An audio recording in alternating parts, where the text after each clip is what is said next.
Friends, இப்போ நம்ம grading system என்ன அப்படின்னு சொல்லிட்டு நிறைய பேர் கேட்டாங்க. இது எப்படிங்க நீங்கள் அந்த கறி மதிக்கிறீங்க அப்படின்னு சொல்லியிருந்தாங்க.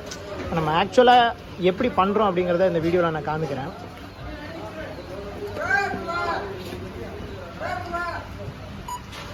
இப்போ இந்த டோக்கனை வந்து ஸ்கேன் பண்ணிவிட்டு,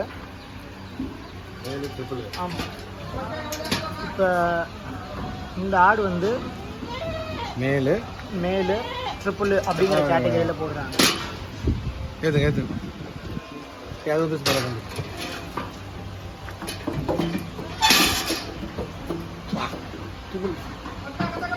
அதே மாதிரி வெயிட் மிஷினில்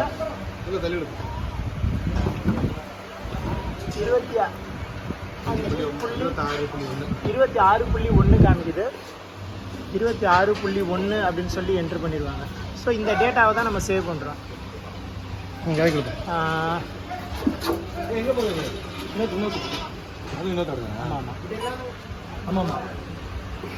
அடுத்த டோக்கன்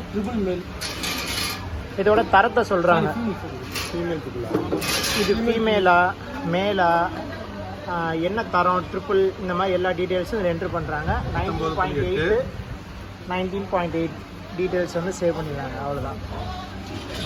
ஸோ இப்போ இந்த ஆடு வந்து விற்பனைக்கு வந்து தயாராகிடுது. ஸோ இந்த டீட்டெயில்ஸை தான் வந்து நம்ம எடுத்தோடனே ஆடுங்க வந்தோடனே தண்ணி தீனி இல்லாமல் என்ட்ரு பண்ணுறோம். இப்போ வந்து அந்த ஆடு விற்பனைக்கு தயாரான அதே ஆடை வந்து நம்ம இது என்ன விலை வருது, இது எப்படி கறி இருக்குது அப்படிங்கிற எல்லா டீட்டெயில்ஸும் இப்போ நம்ம பார்க்க போகிறோம்.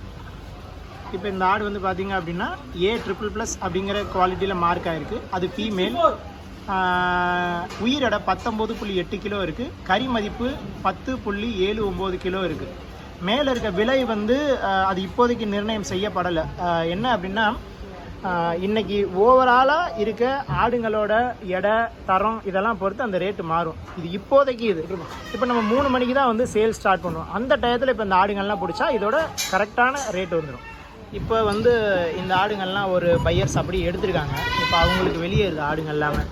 இப்போ என்ன பண்ணுறாங்க அப்படின்னா அந்த ஆடுங்களை ஜஸ்ட்டு ஸ்கேன் பண்ணிட்டு அனுப்புவாங்க.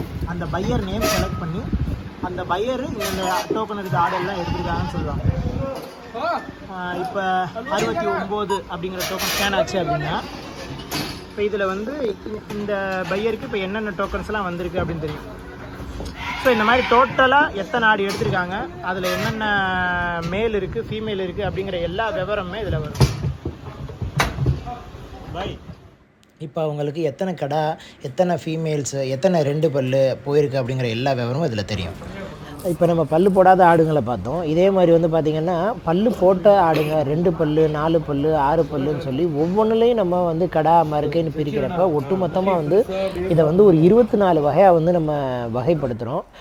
ஒவ்வொரு விதமான ஆடுகள்லேருந்தும் ஒவ்வொரு சதவீதம் கறி வரும் அப்படிங்கிறது தான் கணக்கு. ஸோ அந்த அடிப்படையில் தான் நம்ம விலை நிர்ணயம் பண்ணுறோம்.